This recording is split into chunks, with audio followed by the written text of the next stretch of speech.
Hi guys, see you again in chapter 5, State of Matter. Now, we are going to learn a new subtopic that focuses on the solid phase. So guys, let's figure out together. This is the overview of this subtopic. Okay, what you need to know in this subtopic. First, you need to know about properties of liquid. And then you need to know how to explain the process of freezing, melting, sublimation and deposition. So all this process you already learned in school actually. Okay, and then we are going to look at the amorphous and crystalline solid. Okay, and the last one kita akan tengok type of crystalline solid and the example of crystalline solid. Now, we look at the properties of solid. So, before this, we already look at the properties of liquid.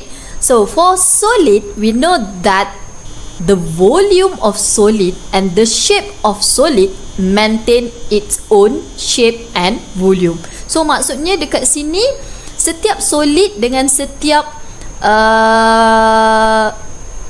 solid yang awak ada lah senang cerita kan. Setiap solid yang awak ada dekat rumah, awak boleh tengok meja, kerusi, semua ada own shape dia yang tersendiri. Dia tidak mengikut shape bekas. Macam liquid, it will follow the shape of container. But solid, no. Dia ada shape dia yang tersendiri dan dia ada volume dia yang tersendiri. Okay? So, compressibility almost none. You cannot compress the solid.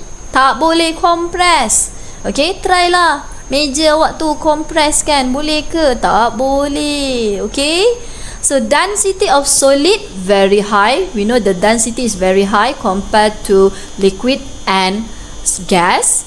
Motion of molecule vibrate about fixed position. Means solid dia tak boleh freely flow. Okay, dia tak boleh bergerak secara bebas, tetapi dia cuma boleh vibrate saja. Macam mana vibrate? Macam awak hempas kerusi kan, memang tak nampak dia macam vibrate, tapi molekul-molekul dalam tu sebenarnya dia vibrate. Okay, dia tak boleh bergerak secara bebas macam liquid dengan gas. Ability to flow almost none. Of course, solid mana boleh mengalir, betul tak? Dia tak macam air. Air boleh mengalir, solid tak boleh. Okay. Okay, now we look at the process that normally occur in solid. Okay, so the first process is melting point. Okay, atau melting process. So, semua orang tahu melting adalah solid change to liquid. Okay, yang paling jelas you all nampak adalah proses ice melting. Betul tak? Ice kalau awak letak je dekat room temperature, dia sangat mudah untuk melt. Alright? So, how to explain according to kinetic molecular theory? So, this is how you explain. Okay, so dia kata dekat sini, when solid heated, the particle gain kinetic energy. Okay, so ini saya pernah explain dalam chapter liquid. Bila suhu tinggi, okay, the particle will move faster. Okay, so bila dia bergerak lebih laju, dia ada tenaga kinetik yang sangat tinggi. Okay, so bila dia ada tenaga kinetik yang sangat tinggi, so dia boleh break the intermolecular forces. Asalnya dia solid. Solid, the particle sangat rapat-rapat. Betul tak? Okay, the particle between particle very close together. Okay, so bila dia ada tenaga yang cukup, tenaga kinetik yang cukup, dia boleh break the forces between one particle with one particle untuk dia bergerak lebih bebas. Okay, so that's why when it have enough kinetic energy to overcome the attractive forces between solid molecule, the solid will melt. So, maksudnya solid akan bertukar menjadi liquid. So, bila partikel dah bergerak lebih jauh, so dia berubah menjadi liquid. Okay, the second process we have here is freezing process. Okay, di mana dia adalah vice versa from melting process. So, kalau freezing, we know that the liquid change to solid. So, kalau melting, we need heat.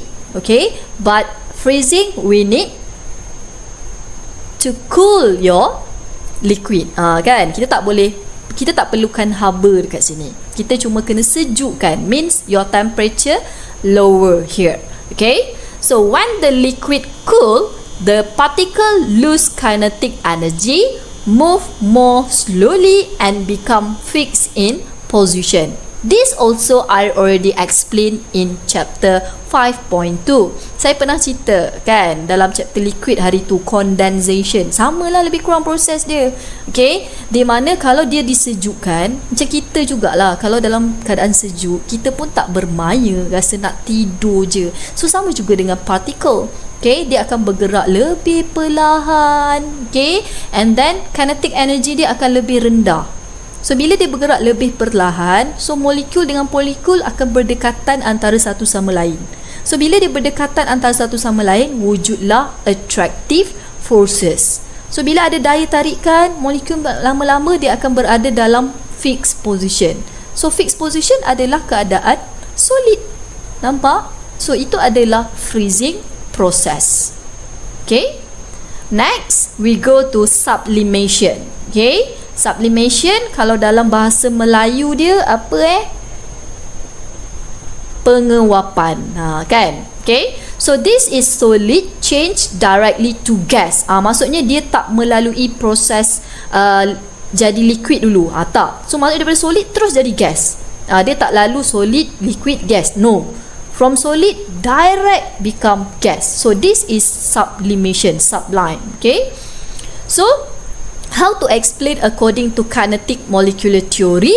So boleh tengok dekat sini. So occur when molecule on the surface of a solid possess enough kinetic energy. Okay, so maksudnya dia perlukan haba juga. Okay, so bila dia perlukan haba, baru tenaga kinetik dia akan meningkat.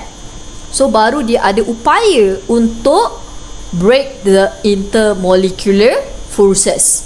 Sebab banyak ni forces yang nak kena break. Sebab solid it in fixed position, so between particle sangat rapat. So you memang betul-betul kena perlukan tenaga yang tinggi untuk overcome that attractive forces to become a gas. So gas kita tahu dia bergerak secara rawak.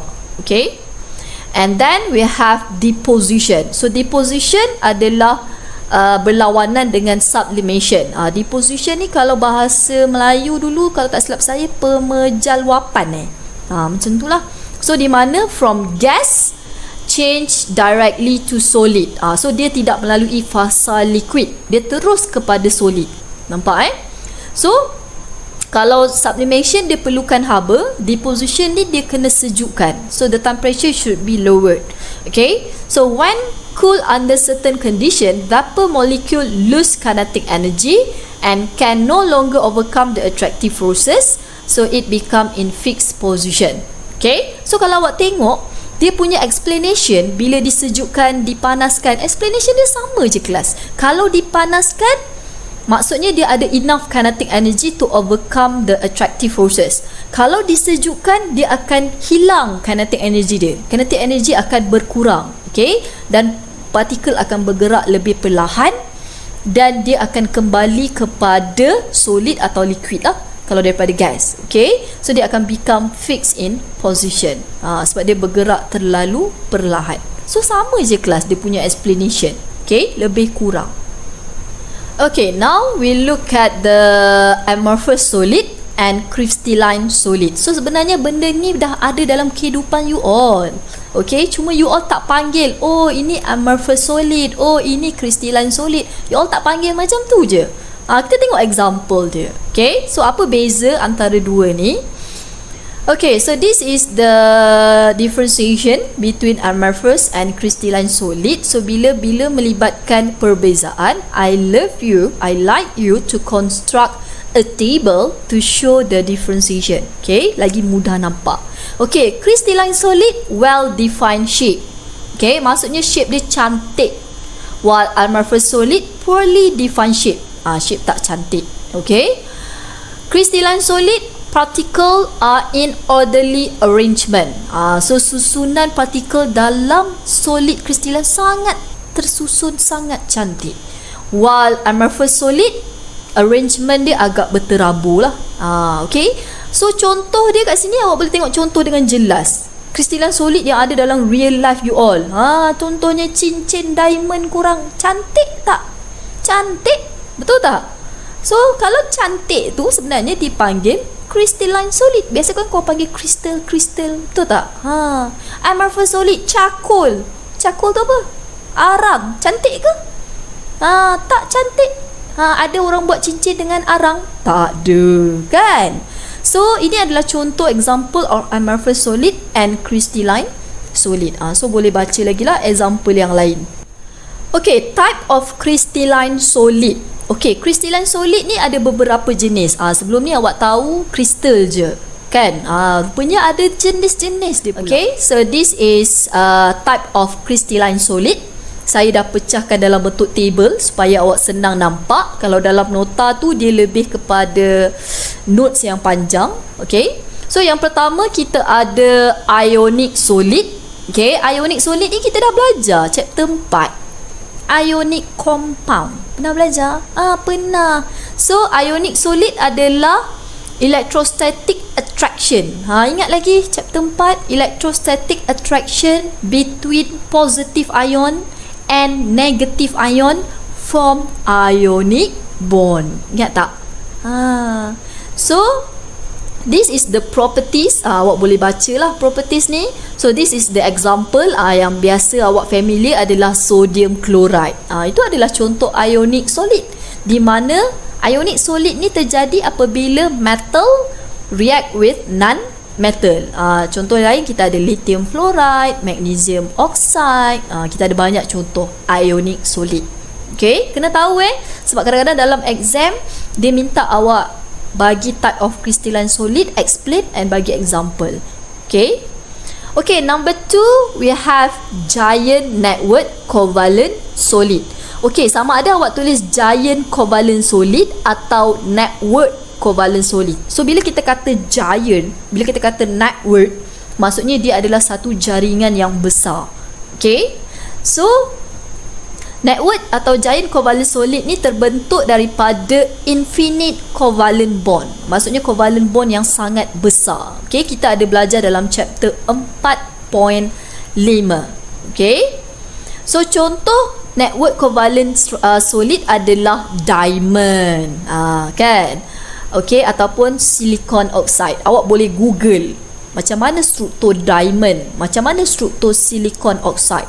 Okay, so dua-dua ni struktur dia sangat besar, sebab tu dipanggil network covalent solid.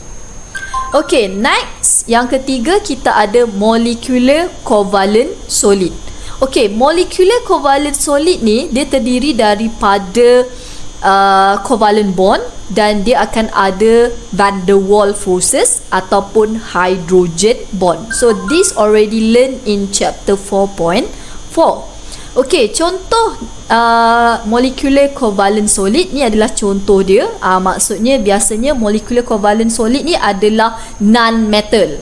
Okay, dia adalah non-metal. So kalau korang nak bagi example dalam exam, jangan bagi yang macam saya bagi ni. Pemeriksa tak nak terima. So kalau korang nak bagi example, contohnya untuk CO2, korang kena tulis macam ni, CO2 dalam kurungan solid. Sebab CO2 ada gas. So kalau CO2 gas, dia bukan dalam kategori molecular covalent solid. Kena tulis macam tu nak bagi example. Okay, tolong tambah dalam slide saya ni. Atau yang kedua H2O. H2O ada 2 jenis. 3 jenis H2O. Ada H2O gas, wap air. Ada H2O liquid. Ada H2O solid. So yang mana jawapan untuk molecular covalent solid? So dia mestilah H2O solid. Itu baru betul. 2 ni jawapan baru betul. Jangan bagi H2O je. Kalau awak tulis H2O sahaja, salah.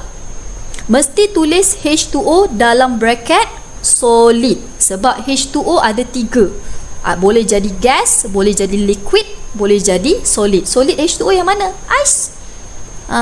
Ice tu adalah solid H2O. CO2 solid CO2 macam mana? ais kering tu kan solid CO2. So kena tulis betul-betul spesifik. Sebab ini pernah jadi isu masa saya pergi marking dulu. Okey, pelajar hanya tulis H2O sahaja. So memang ketua pemeriksa tak terima. Faham? Okay, and the last type of crystalline solid is metallic solid.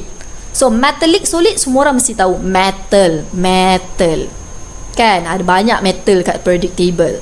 Okay, so dalam metallic solid dia ada metallic bond. Okay, so contoh metallic solid, metallic bond kita dah belajar chapter 4.5. So apa contoh metallic solid? Ui banyak. Sodium, magnesium, kalsium, potasium, copper, zinc, aluminium. Itu adalah contoh-contoh metal, kan? So ada banyak. So metal memang dalam bentuk solid.